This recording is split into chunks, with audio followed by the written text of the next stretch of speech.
রাজনীতিক জ্ঞানহীন একটা মানুষ মরা মানুষের সমান। তো এখন এটা আমাদের ছেলেরা, ব্রিলিয়ান্ট ছেলেরা, তারা রাজনীতি করবে কি করবে না কেন? তাদেরকে কেন বাধা দেওয়া হয়? কেন এটা মাথার মধ্যে ঢুকানো হয়েছে যে এখানে রাজনীতি চলবে না? তা রাজনীতি তো ভিতরে চলে, ভিতরে তো এন্টি বাংলাদেশ, অর্থাৎ বাংলাদেশ বিরোধী যে শক্তি, মৌলবাদী শক্তি, তারা তো সেখানে রাজনীতি করে। ধীরেন্দ্র দেবনাথ শম্ভু, মান্না ভাই সর্বশেষ যেটি বললেন যে জবরদস্তি করা হচ্ছে। না, মান্না ভাই তো একটা সুযোগ পেয়ে সাবজেক্টের বাইরে গিয়ে সরকারের ধোলাই পুরার দিয়ে দিল আর কি। প্রশ্নটা হচ্ছে যে এই যে আবরার হত্যা, এটা নৃশংস, এটাকে কেউ সমর্থন করে নাই, ইভেন প্রধানমন্ত্রীও ছাড় দেন নাই, বলতে সে ছাত্রলীগ হোক, নেতা যতই হোক, আইনের বাইরে কাউকে যেতে দেওয়া হবে না।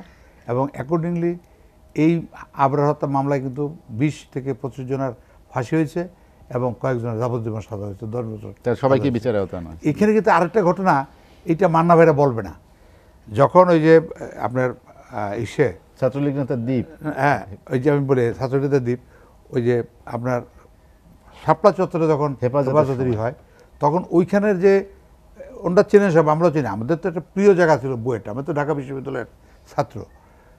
সেখানে একটা মসজিদ আছে, সেই মসজিদের ইমাম সাহেব সে ওইখানে ওই খিচুড়ি রান্না করিয়া পাঠাই তুই করে, এটা দেখার পরে ছেলেরা আপত্তি করছে যে আপনি এখান থেকে বাঁশের লাঠি সাপ্লাই দেন, খাবার সাপ্লাই দেন, এই জন্য সেই ছেলেটাকে কোপাইয়ে মারতে, কিন্তু সেটা এখন ইতিহাসে খাতায় লেখা নেই, সেই ছেলেটা ছাত্রলীগ করতো।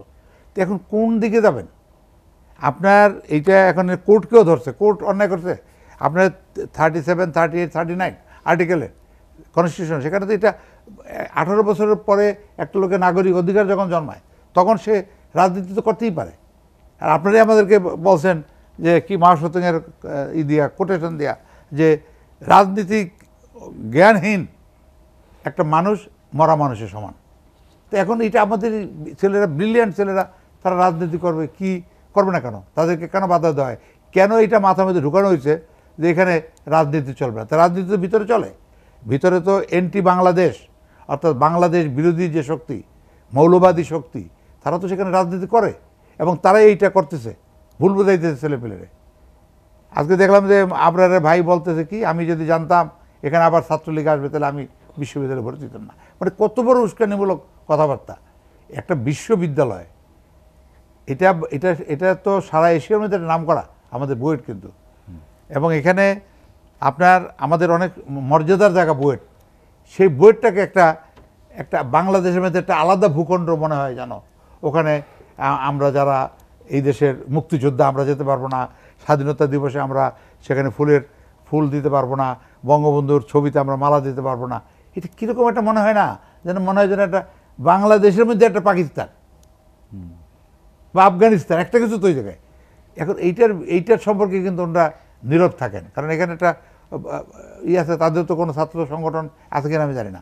একসময় তো মান্না সাহেব ঠিকই বলছে, ওনারাই তো কাঁপাইছে বিশ্ববিদ্যালয়। এটা এখন কেন এটা বন্ধ থাকবে কেন? এখন কারণটা কি? এখানে যুক্তিতে আসতে হবে, এখানে কারোর সঙ্গে কোনো শত্রুতা নাই।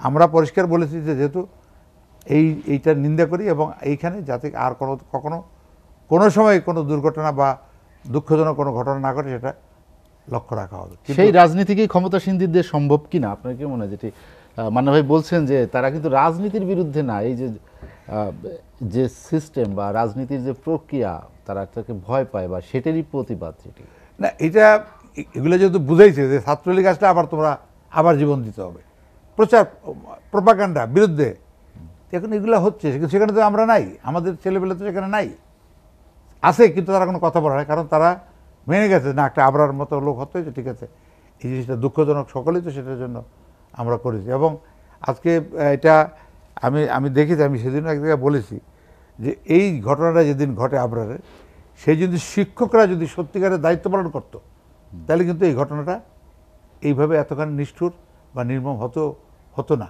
এখন কোথায় যাবে? সকলেরই তো অবহেলা আছে।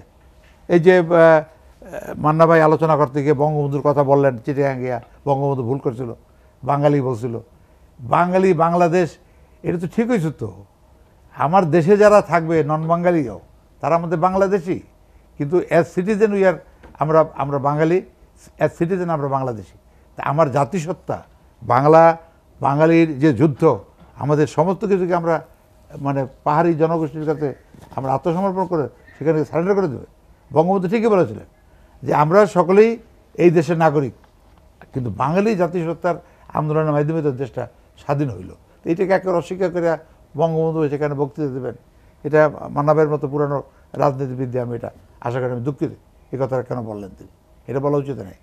সেখানে গণ্ডগোলগুলো তো তৈরি করছে জিয়াউর রহমান, যখন ওখানে পাহাড়িদেরকে খেদাইয়া সেখানে যখন সেটেল করা চললো বাঙালিদেরকে, তখন থেকে তো গণ্ডগোলটা সেখানে লাগলো, এবং সেই সুযোগটা নিল, বর্ডার ওপার থেকে বার্মাও নিল, ভারতও নিল, সকলে তো নিল। এবং আজকে আসল যাদের রাজনীতি তারা বলতে চায় যে কুকি চীন একটা জাতিসত্তা, তারা এখানে কিছু করতে চায়, এইটা তো সেই থেকে আসছে। কিন্তু আমার দেশের সেনাবাহিনী, বাংলাদেশ সেখানে উন্নয়ন করেছে, সেখানে সভ্যতার আলো দিয়েছে। আজকে সেখানে রাস্তাঘাট, এখন তো ওখানে আপনি এমনভাবে যেতে পারেন, আপনাকে পাহাড়ি এলাকা মনে হয় না, মনে হবে যেন এটা সমতল ভূমির মতো একটা জায়গা। এটা তো এখন থেকে 20 বছর 25 বছর আগে তো ছিল না।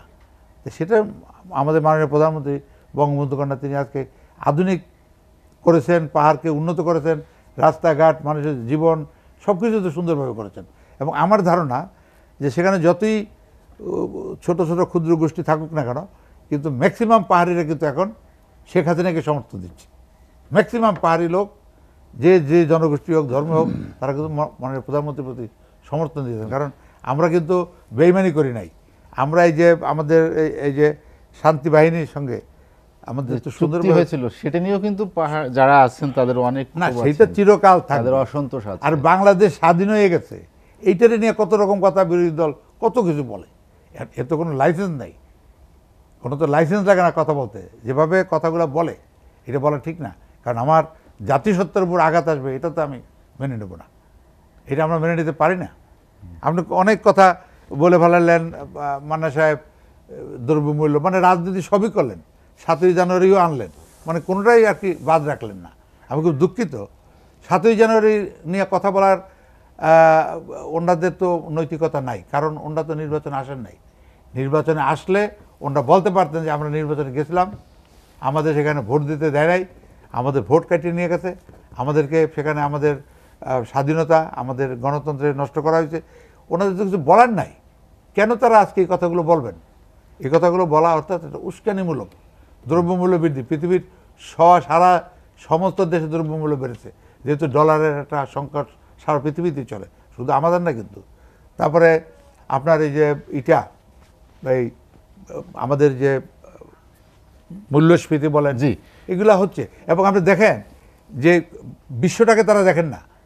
আজকে আপনার এই যে রেড সিতে যে ঘটনা ঘটতেছিল, আপনার ইয়েমেনিরা কত, মানে একটা চ্যানেল তারা বন্ধ করে দিচ্ছিল, জাহাজ ডুবাই দিচ্ছে, সোমালিয়া ওইটা করতেছে। তার মানে পৃথিবীটা তো অস্থির হয়ে গেছে এখন তো ইউরোপের সাথে এশিয়ার ব্যবসা বাণিজ্য, আফ্রিকা লন্ডভন্ড হয়ে গেছে। তো সুতরাং সেখানে আমাদেরও তো ব্যবসায় জড়িত, আমাদের ওই চ্যানেল দিয়ে তো আবার আসবো যে একটু তাজ রহমান, ইউরোপে তো আমাদের গার্মেন্টস যাচ্ছে, সেখানে আমাদের তো আমদানি রপ্তানি হচ্ছে, এটা আমরা ক্ষতিগ্রস্ত হই নাই।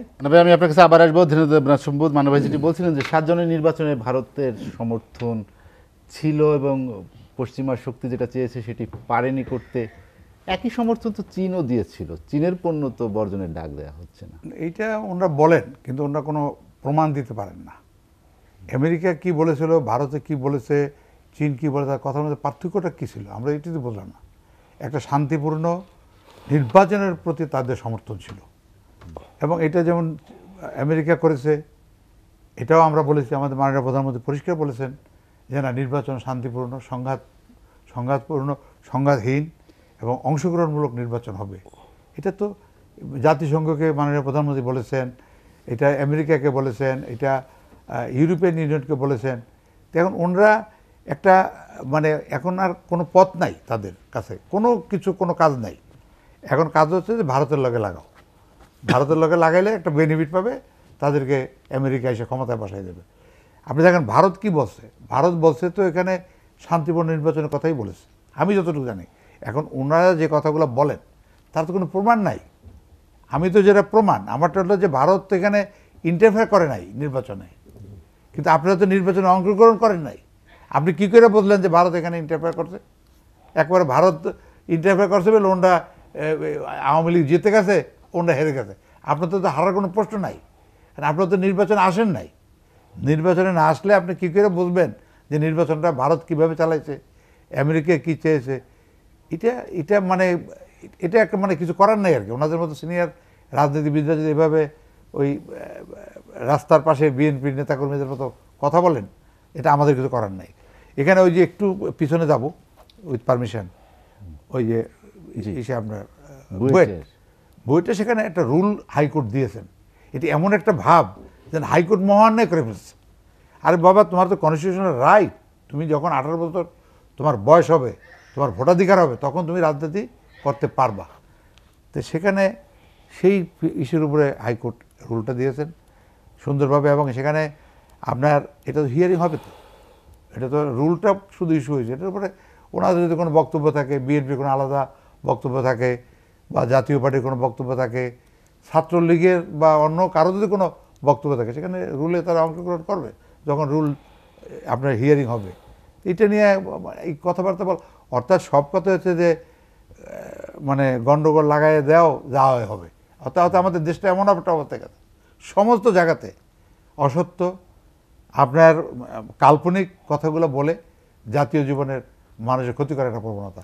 এই যে দ্রব্যমূল্য কথাগুলো যে এমনভাবে বলেন, এতে মনে হয় যেন এরকম ভাষণ তোমরা 30 বছর আগেও দিয়েছেন। শ্রেণী সংগ্রাম, সর্বহারা, এই যে কথাগুলা, এই কথাগুলো কিন্তু এখানে গন্ধ পাওয়া যায়। কারণ জিনিসপত্রের দাম সকল জায়গায় বেড়েছে, এবং সরকার, মাননীয় প্রধানমন্ত্রীর নেতৃত্বে বর্তমান সরকার আন্তরিকভাবে যাতে রমজানের মধ্যে মানুষের কষ্ট না হয় সেজন্য কোটি কোটি লোককে কম দামে খাবার দিচ্ছেন, তেল দিচ্ছেন, পেঁয়াজ দিচ্ছেন। পেঁয়াজ তো এখন বাজারে 40 টাকা কেজি, চাউলের কেজি 40 টাকা, 35 টাকা কেজি খোলামেলা বিক্রি হচ্ছে। তো মানে এদের মানে আমি কি বলবো, আমি খুব দুঃখ লাগে যে আজকে মান্না ভাইদের মতো লোকরা যখন বিএনপি করলো, বিএনপির রাজনীতি তো একটু ডেভেলপ করা উচিত ছিল, কিন্তু করলো না। বিএনপি করেনি না, বিএনপির রাজনীতি বিএনপি রাজনীতি উনি করেন সেটা বলি নাই। অন্য যখন তাদেরকে সাপোর্ট দিচ্ছেন পিছন থেকে, তো সেখানে তো বিএনপির কিছুটা আরও উন্নতি হওয়ার কথা ছিল, স্ট্যান্ডার্ডটা একটু হাই কোয়ালিটি হওয়ার কথা ছিল, ধরলো না তো। এখনও তো সেরকম হাই করতে পারে নাই। আপনার এই যে 7 জনের ভোটের কথা বললেন, যে সেখানে ভোট, হ্যাঁ ভোটের কথা চাওয়ার আর প্রয়োজন হবে না, যেটি শুরুতে যেটি মান্না ভাই উল্লেখ করেছেন। হ্যাঁ, কি বলছিলেন যে ভোটার প্রয়োজন নেই, এটা বলবে, এটা তো রাজনৈতিক কথা, বলতেই পারেন। ভোট প্রয়োজন লাগবে কেন? আমরা তো ভোট অনেক দিন, মান্না ভাইয়ের ভোটও তো আমরা দেখছি অনেক, উনি তো বহু জায়গায় ভোটে খারাইছিলেন, দাঁড়াইছিলেন, নির্বাচন করছে, ওইটা বড় কথা না। এগুলো এখন একটা কথা কি বলবে, এখন এটা ভারতকে আক্রমণ করে তারা প্রমাণ করতে চায় ভারত দোষী। এটা একটা সাইকোলজিক্যাল একটা মানে ইসের মতো। ভারতের প্রসঙ্গটি সামনে আসলো কেন, যে একই 7 জনের নির্বাচন নিয়ে রাশিয়া চায়নার অবস্থানও তো একই। এখন এইটা তো এই জায়গা ওটা নাই, এখানে তো সকলেই তো, এমনকি আপনার ইউরোপিয়ান ইউনিয়নও তো এটাকে সমর্থন করেছে, মার্কিন যুক্তরাষ্ট্রের প্রেসিডেন্ট করেছেন, আপনার ফ্রান্স, জার্মান সবাই করেছেন, রাশিয়া করেছেন, চীন করেছেন। এবং 7 তারিখের নির্বাচন সম্পর্কে ভারত, চীন এবং রাশিয়া তাদের একই বক্তব্য ছিল, এবং যেটা নির্বাচনের পর তারাই প্রথম মাননীয় প্রধানমন্ত্রীকে তারা স্বাগত জানিয়েছেন। এরপরে বাইডেন সাহেব করেছেন। বুঝি না কিছু, ওনারা মানে কেন তাদের ব্যর্থতাটা কেন এই দেশের মানুষের উপরে চাপিয়ে দিতে চায়? তারা ইলেকশনে আসে নাই, তাদের দুর্বলতা, তাদের ব্যর্থতা, তাদের এই দেশে গণতন্ত্র নিয়ে কথা বলতে পারেন দূর থেকে, কিন্তু মানুষ সেটা গ্রহণ করবে না। আপনি আসেন, এখন বলে যে মধ্যবর্তী নির্বাচন, অন্তর্বর্তীকালীন নির্বাচন। কেন মধ্যবর্তী নির্বাচন, অন্তর্বর্তীকালীন নির্বাচন হবে? কী কারণে? কী এমন আপনারা করতে পারছেন বা জাতিকে সন্তুষ্ট করতে পারছেন যে না 7 তারিখের নির্বাচনে আমরা খুশি হয়েছি, কোনটা খুশি করে একটা নির্বাচন এখন আবার নিয়ে আসছেন? এছাড়া তো এই কথাগুলো বলার অর্থই হচ্ছে যে একটা গণ্ডগোল লাগাই দাও মানুষকে, মানে এত অপপ্রচার, যেটাকে আপনার কি বলবো আর। আমি একটা কথা বলতে মান্না মাইন্ড করতে পারি, ওই যে আগের দিনের গরিবের কথা বলতে গিয়ে শ্রেণী সংগ্রাম, সর্বহারা, এই সমস্ত একটা গন্ধ পাই আমরা এইসব কথাবার্তার মধ্যে।